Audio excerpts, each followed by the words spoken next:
begitu menyenangkan. Saya ucapkan terima kasih buat teman yang sudah like, yang sudah komen, terima kasih. Dan yang belum, jangan lupa untuk klik lonceng dan subscribe supaya video saya selanjutnya teman-teman tidak ketinggalan. Terima kasih, langsung saja. Check it out.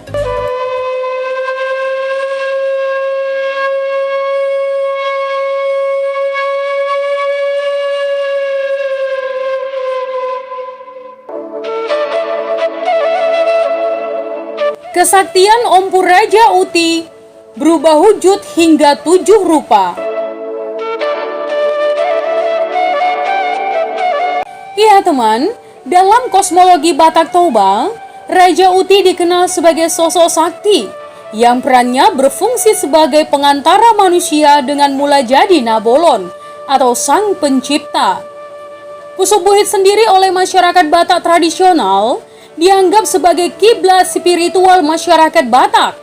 Ya, masyarakat Batak meyakini Raja Uti mampu menjelma menjadi 7 rupa. Ketujuhnya terlihat jelas di pesanggrahan yang ada di Pusuk Buhit. Alkisah teman, Raja Uti adalah putra sulung dari Guru Tatea Bulan, cucu dari si Raja Batak, diperkirakan lahir tahun 1200-an. Orang tuanya mengasuh ia secara sembunyi-sembunyi di salah satu gua di lereng gunung Pusuk Buhit. Saat lahir, wujudnya tidak sempurna, tidak mempunyai kaki dan tangan, tetapi tekun beribadah kepada Opu mula jadi Nabolon. Ya, berkat ketulusan hatinya yang putih suci, murni dan tak ternoda, na putih sohaliapan, na putih sohapupuran. Doanya terjawab dan ia dapat bersalin rupa menjadi manusia sempurna. Ketika mula jadi Nabolon menyempurnakan fisiknya, Raja Uti kemudian pergi ke barat yang diistilahkan sebagai tempat matahari terbenam atau Hasundutan, yakni Barus. Konon di sana ia membuka perkampungan di Hilir Barus yang kelak berkembang menjadi kerajaan. Di situ Raja Uti lebih dikenal sebagai Raja Hatorusan. Ia pun memerintah di sana untuk beberapa dinasti.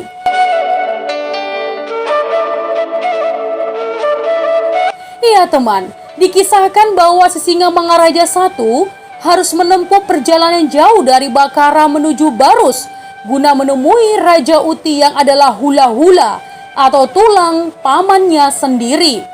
Iya, seperti diketahui teman, dalam genealogis Batak, Raja Uti adalah putra Guru Tatea Bulan. Guru Tatea Bulan sendiri anak sulung dari si Raja Batak.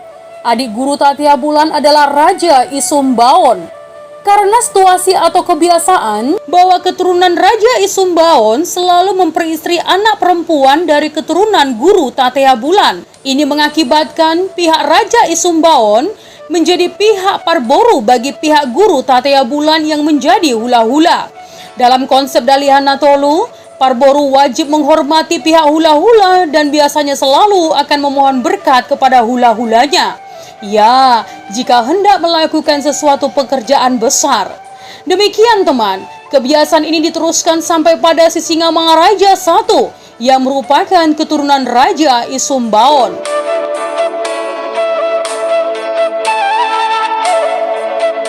Mendengar kabar bahwa ada seorang pamannya yang sakti bernama Raja Uti yang bermukim di Barus, ia langsung menuju ke sana. Setelah menghadapi berbagai rintangan, ia pun berhasil menjumpai pamannya itu. Oleh Raja Uti, Sisingamangaraja I diberi pusaka berupa pisau gajah dompak yang menjadi semacam regalia untuk mendirikan dinasti kerajaan. Ya, konon teman, yang memiliki pisau gajah dompak layak untuk diangkat menjadi seorang raja.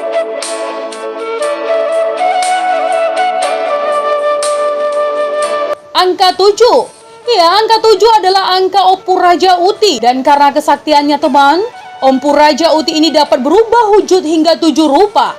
Dan kita bisa lihat 7 patung yang ada di pesanggrahannya. Nah, wujud pertama kalinya adalah tidak punya tangan, tidak punya kaki, atau seperti terlihat di bawah ke-7 patung di atas, di mana ada sebuah patung yang berada di bawahnya. Jadi yang di bawah itulah teman, wujud Opu Raja Uti yang pertama kali sebelum ganti wujud menjadi ketujuh rupa di atas.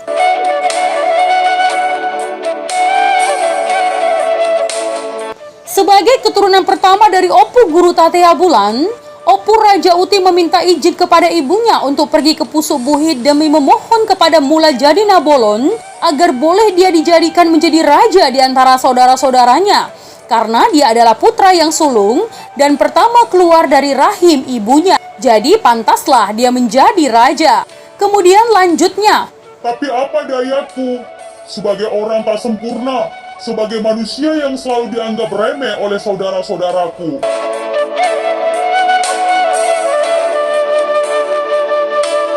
Mula Jadi Nabolon mengabulkan permintaan Gumelang Geleng, dan seketika tubuh Gumelang Geleng berubah menjadi manusia yang sempurna, yang memiliki kaki dan tangan bertumbuh normal. Lalu teman, dia diberi kuasa oleh Mula Jadi Nabolon menjadi orang sakti yang disebut namanya menjadi Raja Biak-Biak.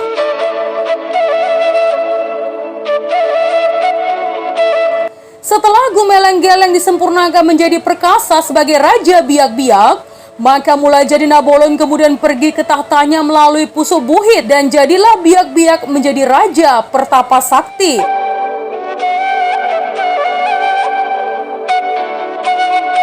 Setelah sekian lama dalam pertapaannya, Raja Biak-Biak dengan percaya diri turun dari Pusuk Buhit, hendak menjumpai orang tuanya dan saudara-saudaranya, dan membayangkan bahwa dia akan disambut oleh keluarganya itu sebagai raja, karena dia sebagai anak yang tertua, dan lagi pula dia telah menjadi manusia sempurna dan sakti.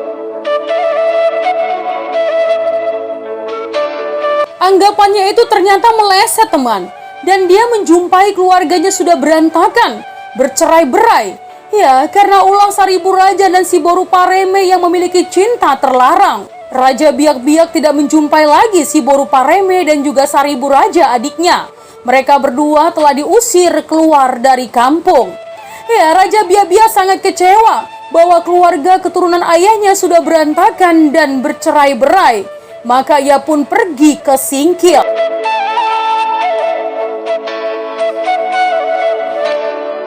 Ya, Raja Biak-Biak memiliki tubuh sempurna dan memiliki kesaktian tinggi sehingga raja-raja setempat mempersembahkannya istri.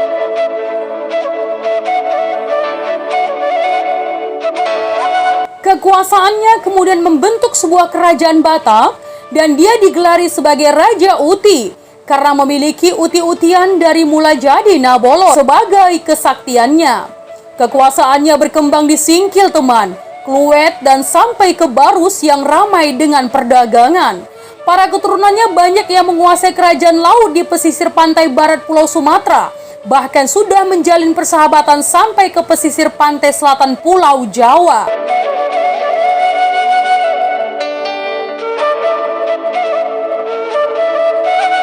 Tugu Opu Raja Uti terletak di Desa Lobutua, Kecamatan Andam Dewi, Kabupaten Tapanuli Tengah atau Tapteng.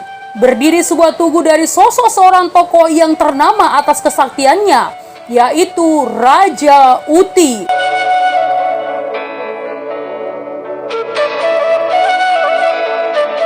Dalam mitologi Batak, ia dikenal dengan kesaktian yang perannya berfungsi sebagai pengantara manusia dengan Mula Jadi Nabolon atau Sang Pencipta. Tugu Raja Uti didirikan pada tahun 1986 oleh seseorang Boru Sihotang, asal dari Pangururan, Kabupaten Samosir. Kemudian pada tahun 1998, bangunannya direnovasi oleh orang yang berasal dari Jakarta, tapi tidak tahu jelas siapa namanya.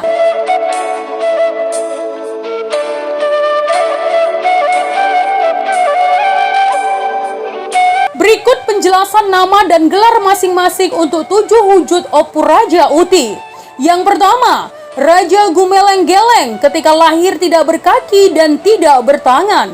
Yang kedua, Raja Nasiak Bagi, hidupnya penuh penderitaan sejak lahir, dan apabila membaur dengan masyarakat, ia menjelma menjadi seorang santa pengembara miskin, berjalan dari satu tempat ke tempat lain untuk memberi pengajaran dan pesan moral. Yang ketiga, Raja Biak-Biak. Yang keempat, Raja Miok-Miok. Yang kelima, Raja Hatorusan.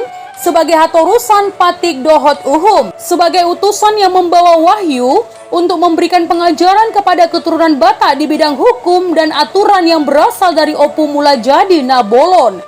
Yang keenam, Raja Uti atau Raja Uti Mutia Raja Uti Soramate, Raja Soramatua, yang artinya teman, yang tidak meninggal, yang tidak bertambah tua, sampai 7 keturunan. Yang ketujuh, Ompu Raja Muba-Muba. Ia bisa berubah wujud menjadi 7 macam penjelmaan. Disebutlah ia Opu Raja Muba-Muba Napitu Halim Muba, Napitu Halim Malim, Napitu Hali Solam. Artinya, Ompu Raja Muba-Muba sang 7 jelmaan, salin rupa sang 7 kali alim, sang 7 kali saleh. Muba artinya berubah atau menjelma.